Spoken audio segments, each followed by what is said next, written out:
வணக்கம் நண்பர்களே. கார்த்தி ரேவதி சீரியல் சும்மா பரபரப்பாக போயிட்டு இருக்குன்னே சொல்லலாங்க. பரபரப்பான கட்டத்தில் நம்ம கார்த்தியோட சேர்ந்து வாழ முடிவு எடுக்கிறாங்க ரேவதி. அதை பார்த்து அப்படியே கதிகலங்கி நிற்கிறாங்க சாமுண்டேஸ்வரி. அதை பற்றி தாங்க இந்த வீடியோக்குள்ளே பார்க்க போகிறோம்.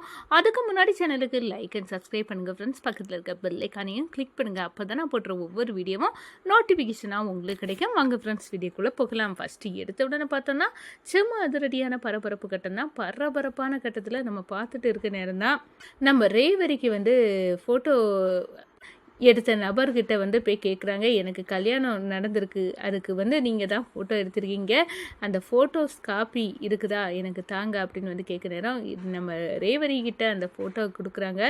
இதில் அந்த மாப்பிள்ளையோட முகத்தை மட்டும் எரேஸ் பண்ணியிருக்காங்க. அப்படின்னா எனக்கு கல்யாணம் நடந்தது கன்ஃபார்ம், அதில் மாப்பிள்ளை யாருன்னு தான் டவுட்டு. இந்த விஷயத்த நம்ம ஏன் கார்த்தி மாமாட்ட கேட்கப்படாது அப்படின்னு கார்த்தி மாமா கிட்ட கேட்போம் அப்படின்னு ஒரு எண்ணம் நம்ம ரேவதிக்கிட்ட வருது. ஒரு கட்டத்தில் அந்த ஃபோட்டோயோட நம்ம ரேவதி கார்த்தியை பார்க்க போகிறாங்க. நம்ம கார்த்தி கோயிலில் யாகசால பூஜைக்கான தேவையான பொருட்களை காரில் வாங்கி எடுத்துகிட்டு வந்திருக்காங்க. கோயிலில் கொண்டு கொடுக்குறாங்க.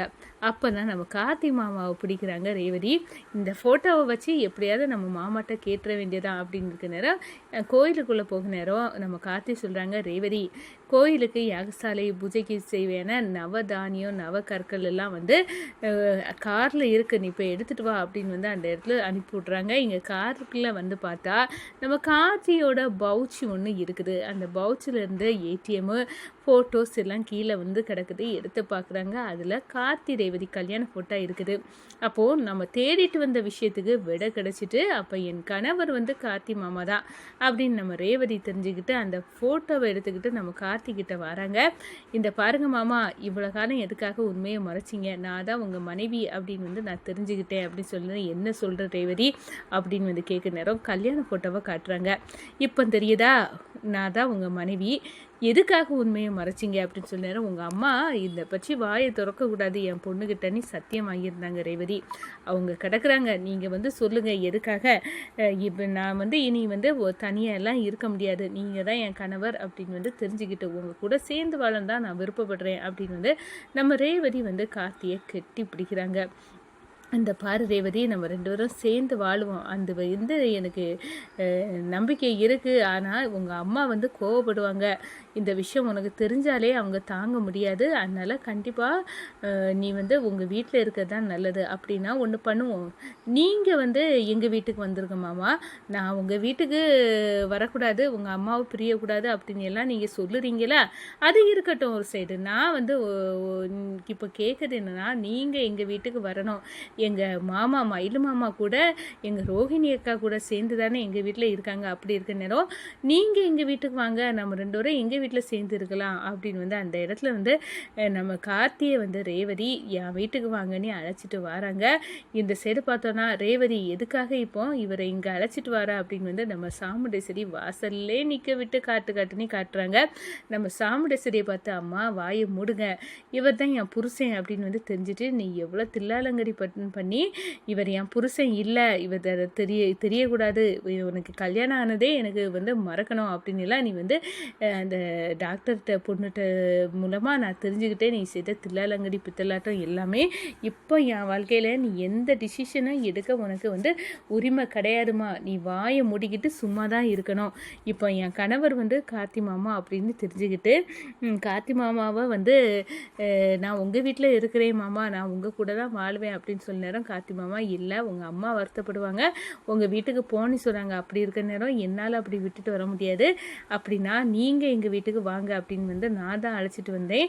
ரோஹிணி அக்காவுக்கு மயில் மாமா எல்லாம் வீட்டில் தானே இருக்காங்க, அதே மாதிரி நானும் கார்த்தி மாமாவோட சேர்ந்து தான் இருப்பேன் அப்படின்னு நம்ம சாமுண்டேஸ்வரி கிட்ட ஒரு போடுறாங்க. சாமுண்டேஸ்வரி பேயறிஞ்சதுக்கிறாங்க நிற்கிறாங்க. என்னடா என் பொண்ணு இப்படி ஒரு இதை சொல்லி என் கதையை முடிச்சிருவா போல இருக்க, இப்போ என்ன பண்ணலாம் அப்படின்னு அரண்டை போய் நிற்கிறாங்க. ஒரு கட்டத்தில் நம்ம ரேவதி கார்த்தியை நம்ம சாமுண்டேஸ்வரி வீட்டுக்கே கூட்டிகிட்டு வந்துடுறாங்க. சந்திரா பார்க்குறாங்க, இந்த டிரைவர் பையன் இங்கே இருந்தாலே குழப்பந்தான். நம்மளை பற்றி கண்டிப்பாக வந்து ஏற்றி விட போகிறான். நம்ம போட திட்டம் எல்லாத்தையும் வந்து தவிடுபொடியாக்கணுமா.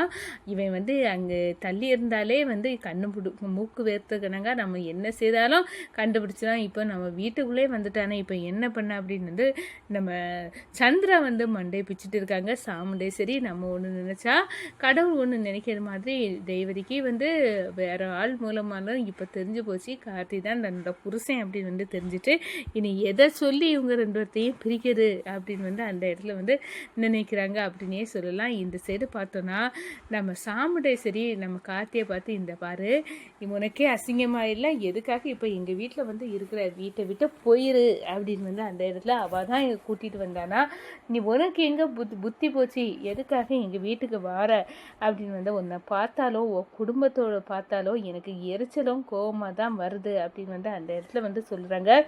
அத்தை, அதுக்கு ஒன்றும் பண்ண முடியாது, உங்கள் பொண்ணு தான் என்னை வந்து நீங்கள் என் கூட தான் வாழணும் அப்படின்னு வந்து கூட்டிகிட்டு வந்திருக்காங்க. உண்மை வந்து தெரிஞ்சு போச்சு, இனி உங்களால் ஒன்றும் பண்ண முடியாது அப்படின்னு வந்து அந்த இடத்துல சொல்ல நேரம் நம்ம சாமுண்டேஸ்வரி வந்து பேய் அரைஞ்சிருக்கிறாங்க நிற்கிறாங்க அப்படின்னே சொல்லலாம். வணக்கம்.